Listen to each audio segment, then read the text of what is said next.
Hello there.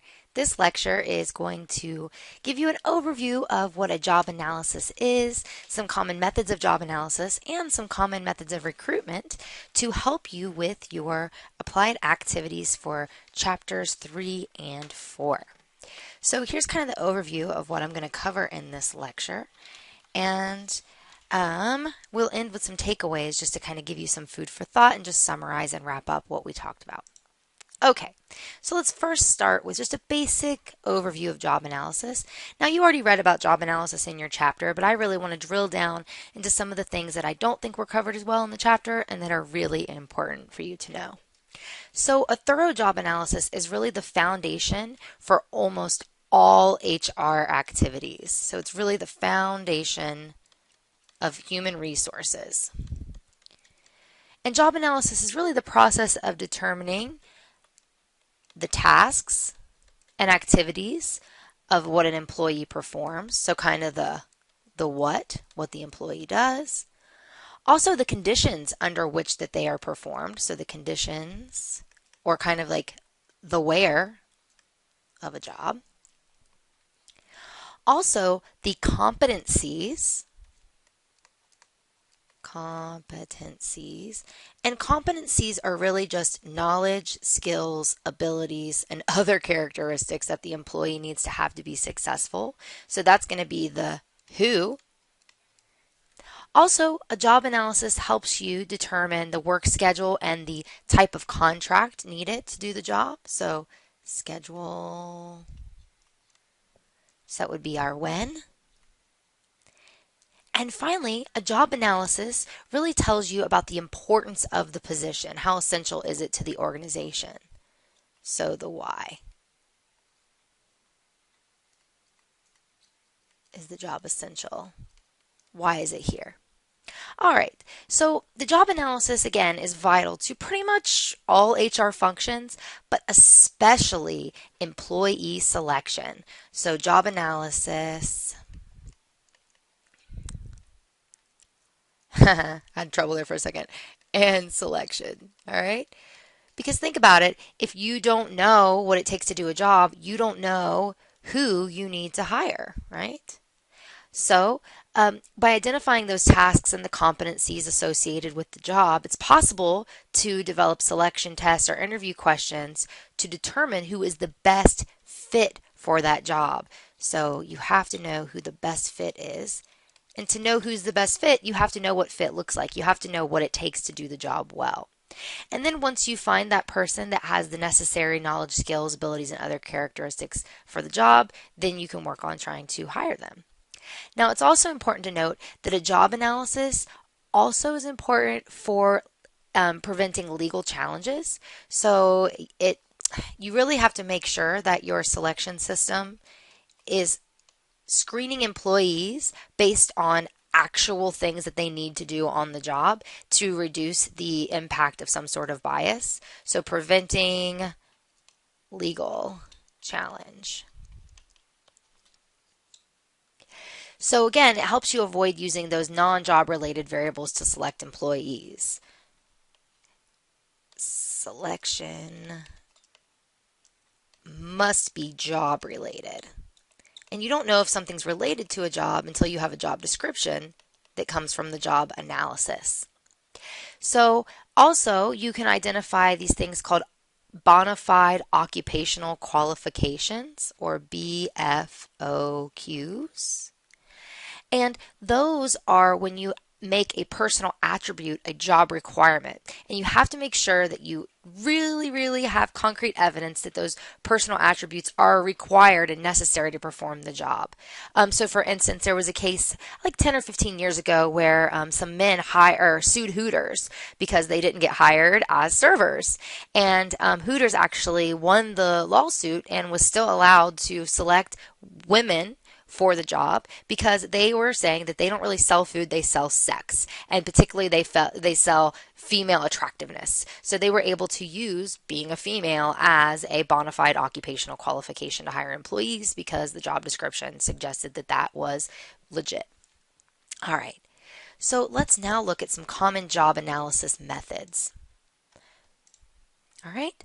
So really the first one is looking at subject matter experts to figure out the tasks and activities associated with the job. Now, there's a bunch of expensive prepackaged job analysis tools out there, but interviewing subject matter experts is a really common way to identify the tasks and activities that you need to do on a job.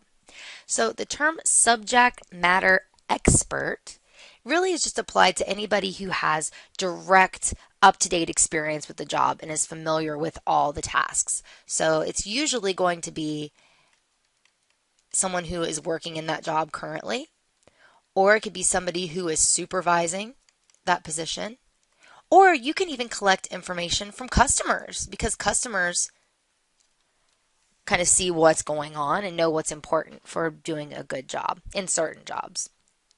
So really, these three sources are the most common subject matter experts. And subject matter experts really need to be able to provide accurate,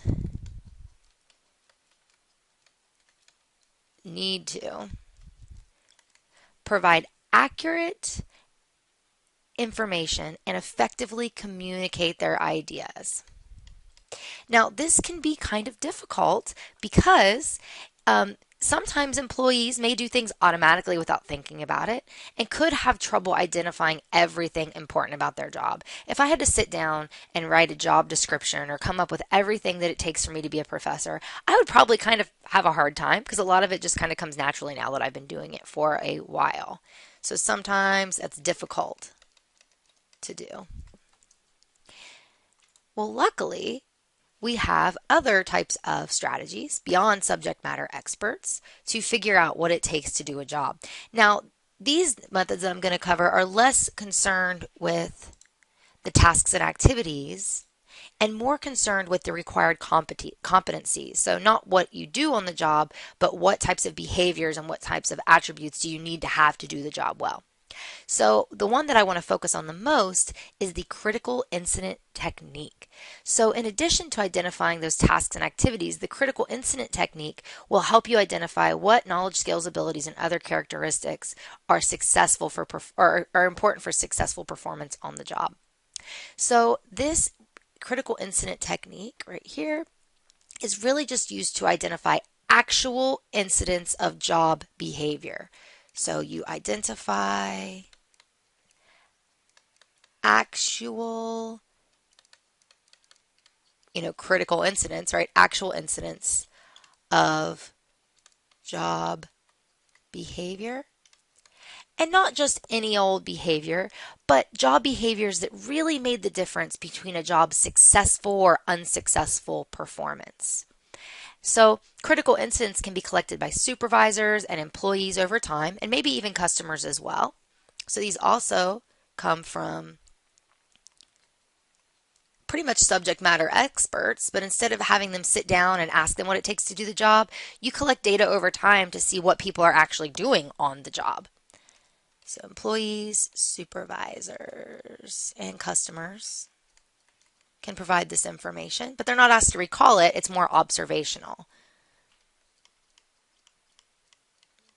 Okay. And once you have these critical incidents collected, you should record them in a certain way, like make sure that you keep a record. So keep a record over time. So once you have all these incidents recorded, then you can categorize them by theme. So you keep a record over time, then you categorize them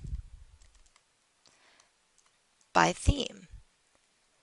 And it sounds kind of archaic, but a lot of times they will just put them in a pile of note cards or slips of paper, and they'll sort them into piles by categorizing, which is what you're going to do on your applied activity. And then those categories can be used to identify the essential job functions. So what it takes to do the job. And then that can be used to determine who needs to do the job.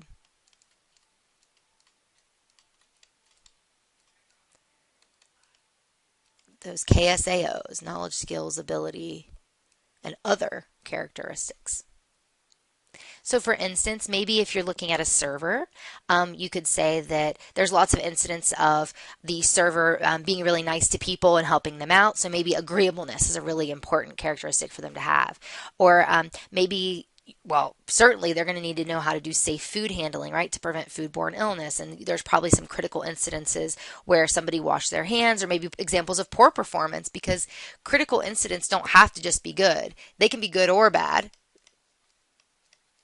So maybe somebody like wiped their nose on their hand and then grabbed your sandwich. That's a problem. That would be a critical incident that needed to be paid attention to, not just for selection to hire people who know how to handle food, but also for training. So typically, it's those categories with the most critical incidents that are probably the most critical to consider. So if you have a lot of critical incidents in the agreeableness pile, then that may be the most important thing to worry about when it comes to employee selection. So there's some pros and cons with the critical incident technique. Some pros are going to be that it doesn't require the subject matter expert to recall job activities. Again, it's based on observation. So not based on memory or recall.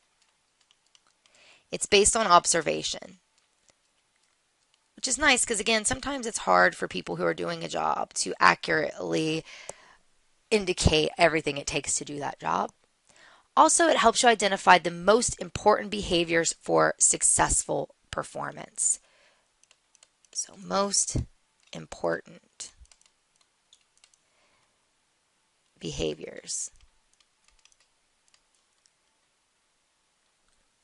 Now, there's some cons as well. Let's make them red. Why not? I'm getting tired of green. Here's our cons. Time consuming. The critical analysis technique that you're going to do for the applied activity is a very watered down version because it is very time consuming, and you have the benefit of already having the critical incidences available to you. A lot of times this type of data collection can take weeks or months to do. It also tends to ignore routine duties, because usually those critical incidents that stand out are things that are important, but are also, a lot of the things that are also really important that are critical aren't really recognized because it's just something that's expected and it's some everyday thing. Also, this is really important. You cannot only use a critical incident technique to do a job analysis. You cannot do it and be legally defensible. So you have to have other types of job analysis. Oftentimes, people will pair a critical incident technique with interviewing subject matter experts and also using something called ONET, which we are going to talk about next. Woohoo! All right, I love ONET. ONET's really cool, and I'm going to show it to you here in a sec. But before I go on to the actual ONET, or the Occupational Information Network, just want to tell you a little bit about it. So it's an online database where you can find information about occupations and worker characteristics. So it's an online database. Now, it gives you kind of generic information about jobs. It's not organization specific, so it's based on overall, what does this job usually entail? And it tells you not just the competencies needed, but also the tasks and activities, and also the education and training needed. So you've got tasks, behaviors, KSAOs, knowledge, skills, abilities, other characteristics, or other, also known as competencies, and the education or training required for a job. So if you're thinking about pursuing a certain career, you can go on ONET and see what it takes to have that career. It also gives you career outlook, which is awesome. Right now, IO psychology is killing it. It's a very popular, lucrative career right now. And really, ONET is a good start for a job analysis, but it's not, you really don't want to use it as the only tool. Because again, it gives you generic information. It doesn't give you information specific to your organization, right? So that generic information, it's a good start, but you don't want to use it as the only tool. So let's do some green pros. So some pros are that it does not require, or sorry, that it doesn't require the subject matter experts to recall those activities. So again, does, just like the critical incident technique, it does not rely on recalling your performance, right? In this one, it's not based on observation, but it's really simple. It's free and it's easy to use. Also, a con, okay, it doesn't provide specific and detailed enough findings to inform many of the practices that are supposed to be based on a job analysis. So it's not specific enough.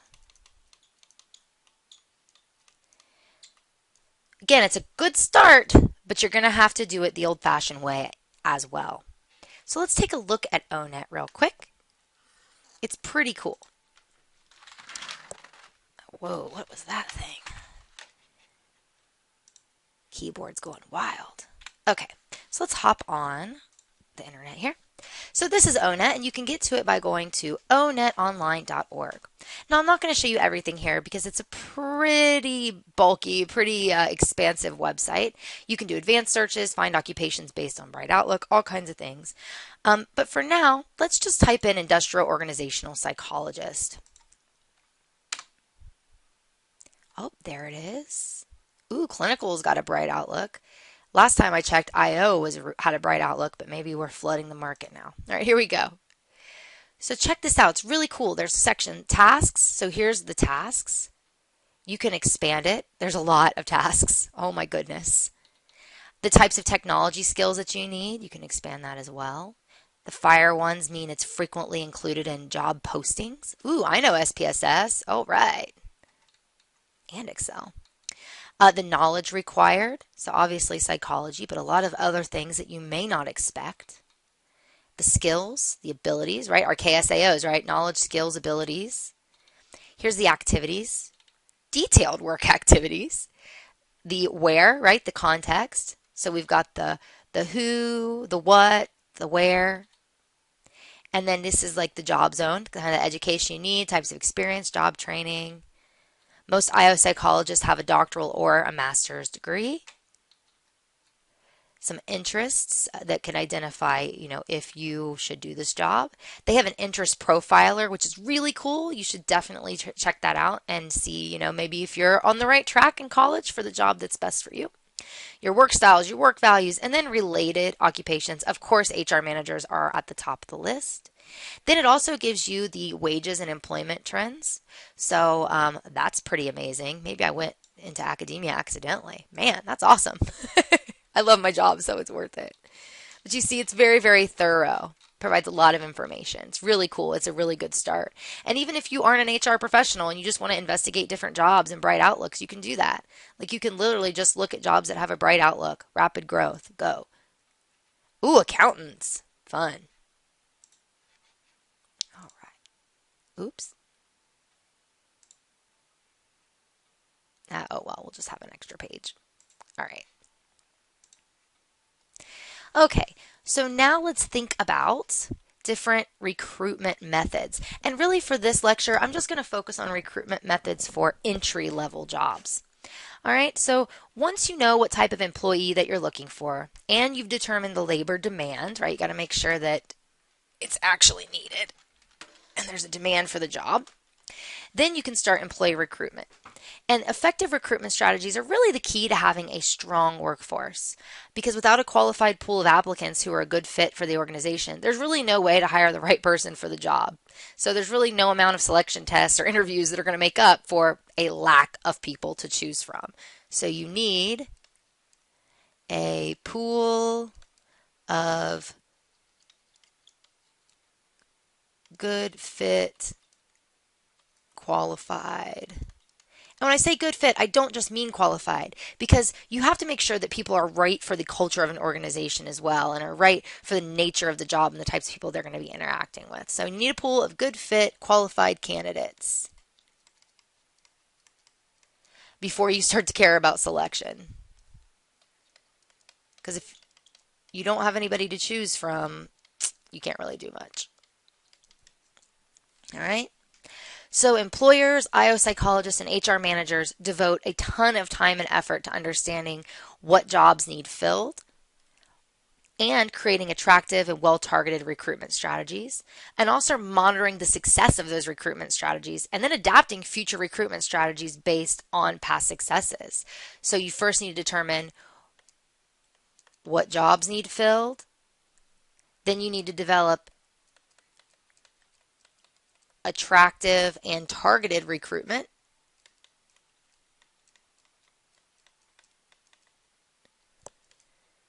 And then you need to monitor the success. So you need to analyze and adapt. See what works, see what doesn't, and adapt as you go. So let's start first with inside or internal recruitment, which is pretty straightforward. So it's just targeting current employees or posting jobs on like the company bulletin board or intranet.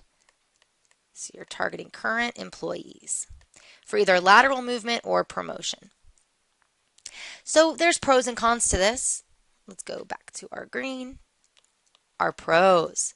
So you already know what the employee is capable of, right? If they work for your company, you know who they are, you know what they can do.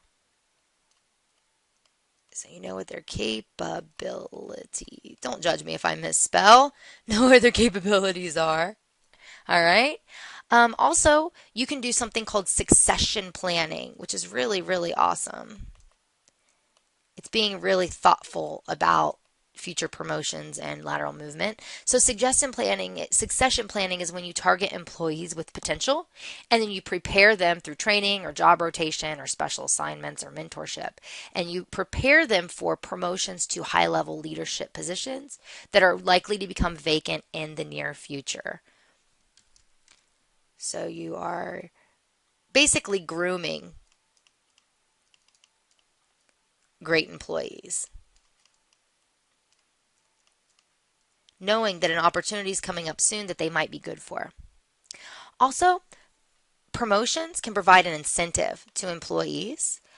Nobody wants to be stagnant, right? Most people want to advance within their careers. So having that incentive, if I do a good job, maybe I can get promoted, is really awesome. And it can also boost morale when people are rewarded for their awesomeness. It gives people aspirations to move up, you know. Also, and really important, the inside or internal recruitment ensures that the employee has a realistic job preview. So because they already work for the company, they've probably already seen other people that have the job that they're trying to get in action. They know exactly what the job entails, right? They know who their colleagues, they know who their supervisors are, and they know what the job looks like. So there won't be any surprises. Some cons, though. It's not all sunshine and rainbows. Promotion from within and internal recruitment can actually hurt morale.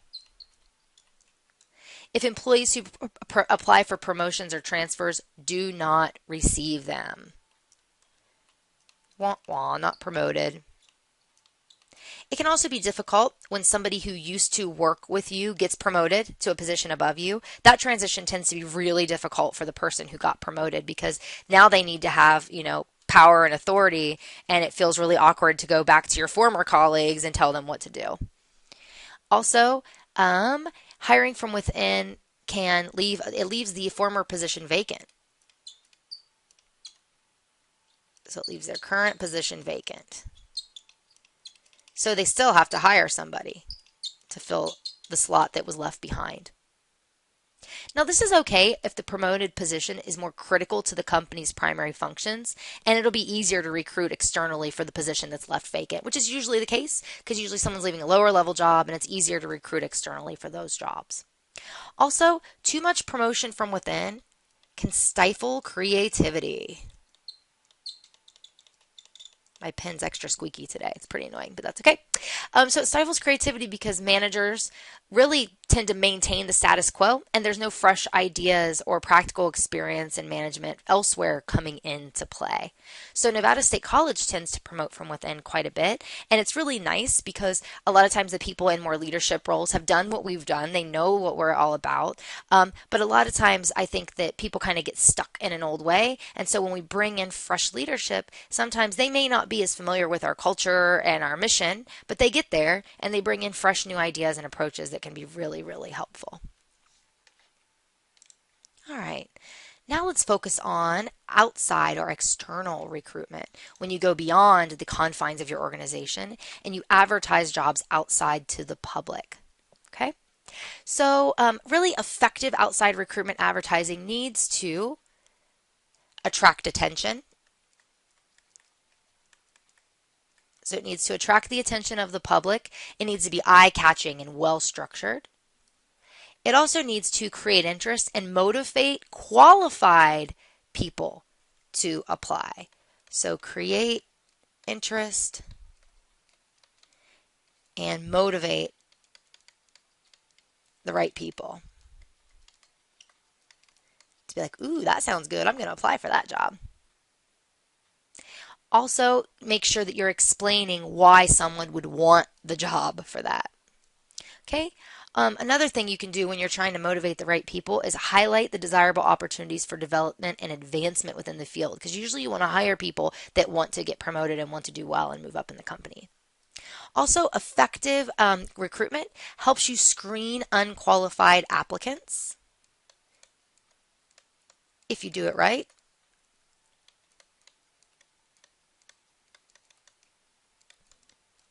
So you include a thorough job description and maybe even a checklist of job requirements that's really easy to use so people can see if they're meant for that job. You can also create a sense of urgency, like apply now. Right now, we are hiring for 2 psych professors, and I am the chair of that committee.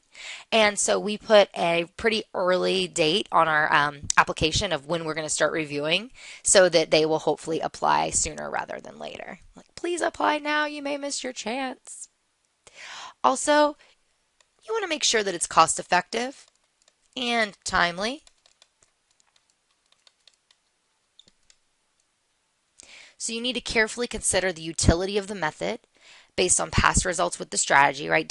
Is the cost worth it, right? Is it really giving us those qualified applicants?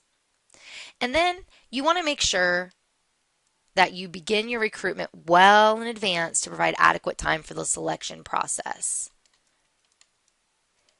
You don't want to be scrambling to fill a vacancy because you'll be less thoughtful and less careful about your selection if you're in a rush. So now let's look at some of the most common types of outside recruitment. And really the best recruitment strategy for a job depends on the position and the skills needed for the job. So for example, radio ads and internet recruitment may be best for recruiting like clerical workers or blue collar help, but for specialized employees, maybe advertisements in trade and professional journals may be more appropriate. So for most professors, we go to the Chronicle of Higher Education, they have a job board, and we go there to look for jobs. But in this lecture, I'm just going to focus on common types of recruitment for entry-level jobs because that's more relevant to your applied activity. So you could have like electronic media advertisements like TV and radio, maybe even podcasts if it's a national recruitment campaign. And these are great way to attract the right applicants because you can do it targeted. So for instance, if you are a trucker, that's trucker company recruiting on country music radio stations, right? You can portray a positive image of the company and target the people you think are most likely to apply. The Marines have also used really powerful television recruitment campaigns over the last decade, and typically they put those on channels that are more targeted towards men because they typically have more men that are interested, but they've also seen them targeted towards women because they're trying to up their recruitment of women as well, so it's kind of neat. We also have web-based recruitment, so online.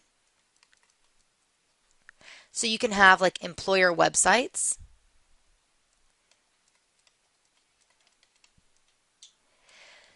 So the organization can list available job openings and provide information about itself and the minimum requirements to apply. And this really helps enable applicants to upload their resumes. So you can Upload resumes. You can have screening questions right on the website. I remember my husband was applying for Game Crazy back in the day, and they gave him this huge personality test online.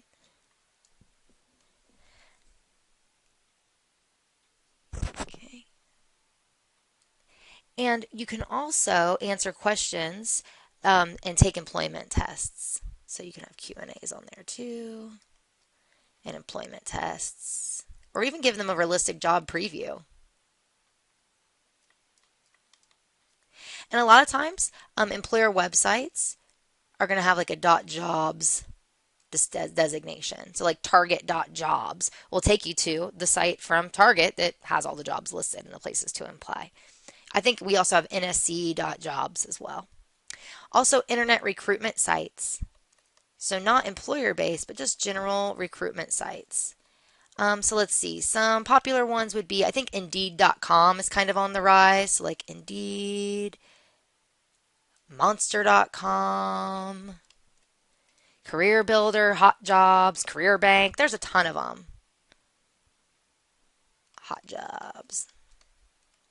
Where you go and you can just search from thousands of jobs that are available. Craigslist is another popular one. And the popularity of internet recruitment is really on the rise. I read a study recently that said that 82% of organizations use internet recruitment sites. Pretty wild. Also, social networking. So Facebook, Twitter, LinkedIn, right? Facebook. I was going to try to draw a bird, but forget it. We'll just write Twitter. LinkedIn. Those can all be used to find passive applicants with similar jobs at competing organizations. So they can use Facebook, Twitter, and LinkedIn. They know who you are. They have data. And they can actually do, just like they can do targeted advertising, targeted commercials, they can do targeted recruitment on Facebook and Twitter, which is kind of scary and awesome at the same time. And they can also advertise jobs to those target audiences and tap that applicant pool who may not even be looking for a job, but could be a good addition to your organization. It's pretty cool. Now let's move on to point of purchase recruitment. So point of purchase. So this is where it's kind of based on the point of purchase advertising principle of marketing products to customers. And this is when job opportunities are posted where customers and current employees can see them. So point of purchase where customers, most importantly, but also current employees can see. So like store windows or placemats at a restaurant or receipts, right? Now, this method is really inexpensive. You can just add a blurb to the bottom of your receipt. And it's a great way to target people who frequent the business. So you can target people who are already interested in your organization or the product.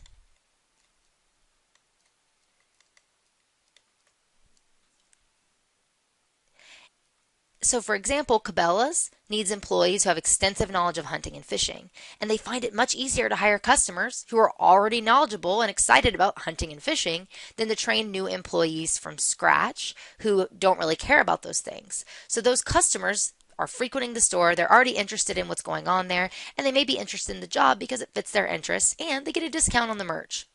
Another example would be Target has a computer station for customers to sit and research available positions to fill in an applicant. Or if you go up to a door and you see now hiring, apply within, those sorts of things are all point of purchase recruitment. Also, college recruiters. We have recruitment fairs here a lot. So as you may guess, that's just when lots of organizations send recruiters to college campuses to answer questions about themselves and interview students for available positions. There's also virtual job fairs, which is kind of awesome as well.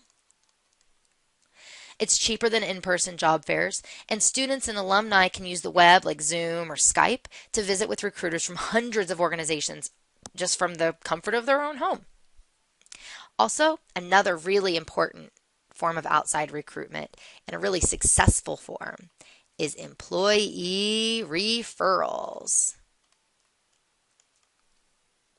So this is when you encourage a friend or a family member to apply to a job at an organization where you work at. And sometimes there's like referral bonuses, right? Like if you refer somebody to the company and they get hired and they stay for 6 months, you get $500. And the reason that there's those types of bonuses is because employee referrals usually lead to pretty good outcomes. And there's some reasons for that. So let's think about the pros here. Back to green. So it gives applicants that realistic job preview that I talked about earlier. Realistic job preview, which is a benefit when you promote from within, but it also can be a benefit when you're doing employee referrals because they are learning about the job from an insider who knows what it's like to work for the organization. And they're also not as likely to have unpleasant surprises that are going to make them want to quit because they've been warned by their friend or family member about what to expect.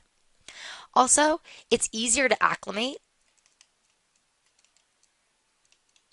when you get a job and you already have an ally that works there.